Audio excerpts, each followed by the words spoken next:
Hi everybody, my name is Natasha Williams from Inara, and today I'm going to discuss with you how to find yourself.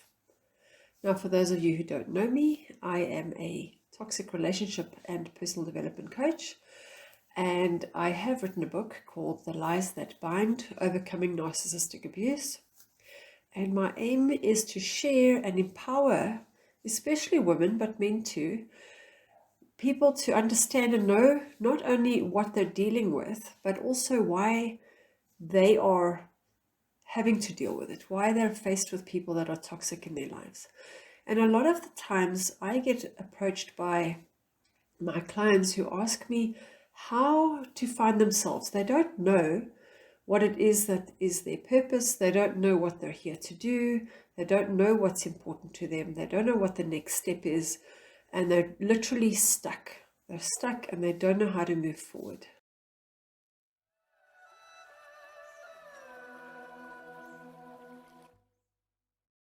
So how do you find yourself? Well, the first thing is that if you are a person who is lost, the chances are you are an empath. You're somebody who's always giving to everybody else, who's always deferring your needs to somebody who you see as more important, more deserving, more worthwhile, even though you mentally, consciously know that you are worthy, you don't feel it.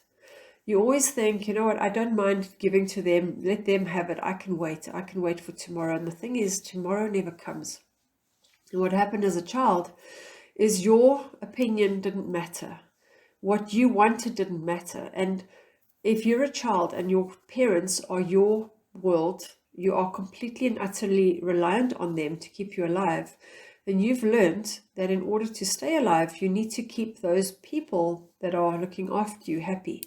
So you keep them happy by being good, by not asking questions, by whichever way that they recognized you. So they might see your achievement as something worthwhile. So if you're well behaved and you keep quiet and you don't ask for things for yourself and you're always doing for others, then they will value you, and that way they will take care of you.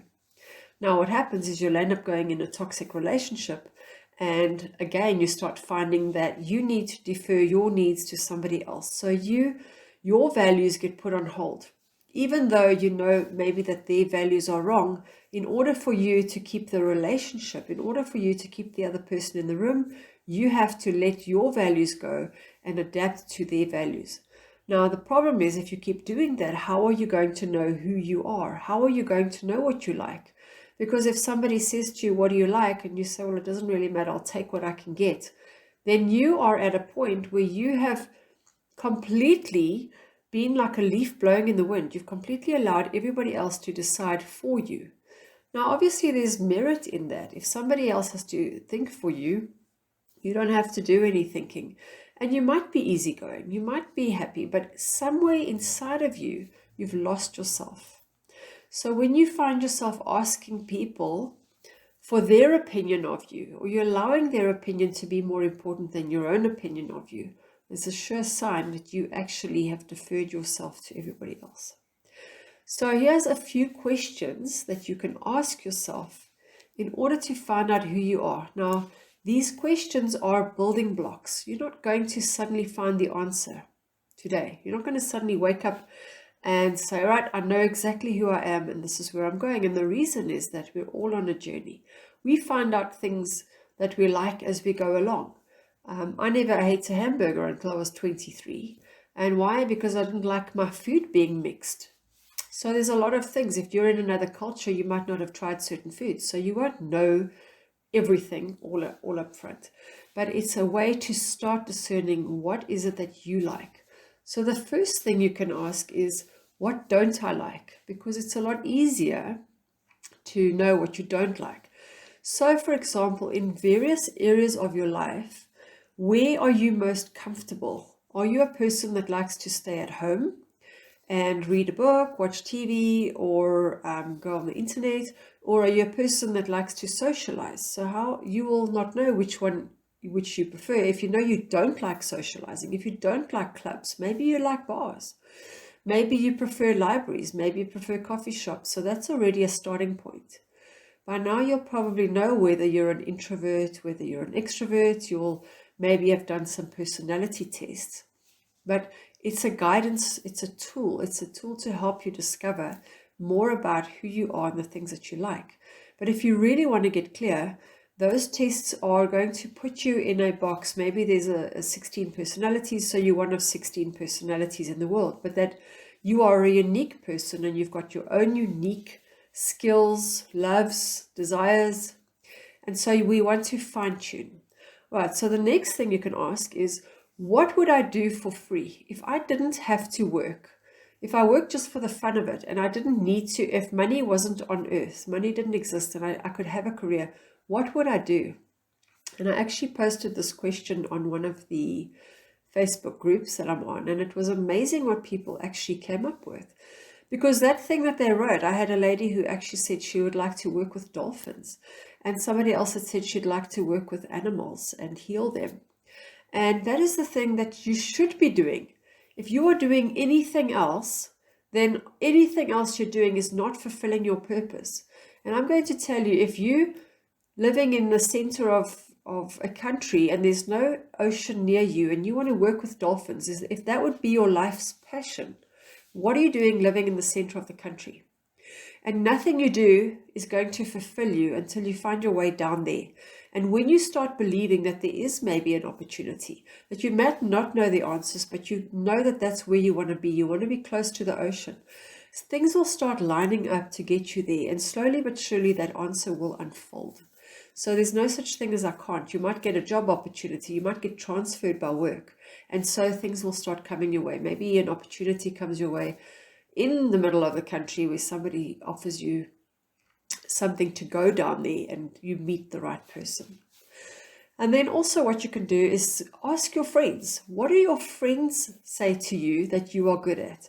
What is it that they, ask them? It might be that they say something like, well, you like motivating people, or you're always there for them. And now that's obviously common knowledge. But if you're a person that likes to help people, in what way? Is it via a charity organization? Is it via a church service? Is it via maybe lifeline counseling or even becoming a coach?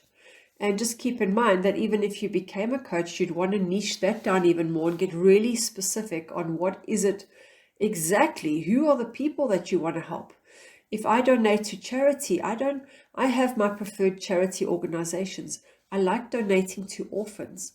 I like donating to the SPCA and not necessarily disabled people. But everybody has their preferred place that they like to donate to. And I mean, there are people that like to donate to everybody and anybody, and that's also fine. In which case, you don't have to fit into a box. And what else can you do? You can also say, when you are at work, let's say you are working at the moment and you're hating your job, what is it that you like to do when you should be working? So I always say that whatever it is that you're doing when you should be working is actually what you should be doing.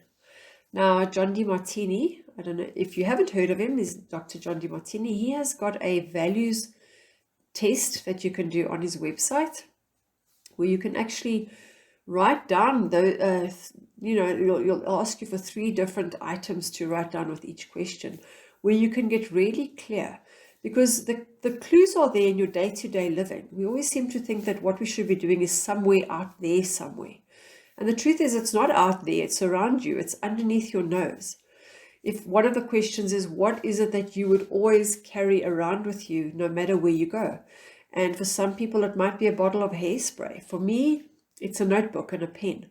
And I'm always writing down my ideas. I'm always keeping things on hand, and that I will never go without.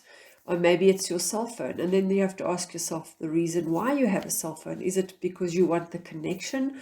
Is it because your family is important? And there is no right or wrong answer. If you want to be a good mother, if you just want to be not a single mom, if you want to be a stay-at-home mom and look after your children and give them the best possible education, then that is your life purpose.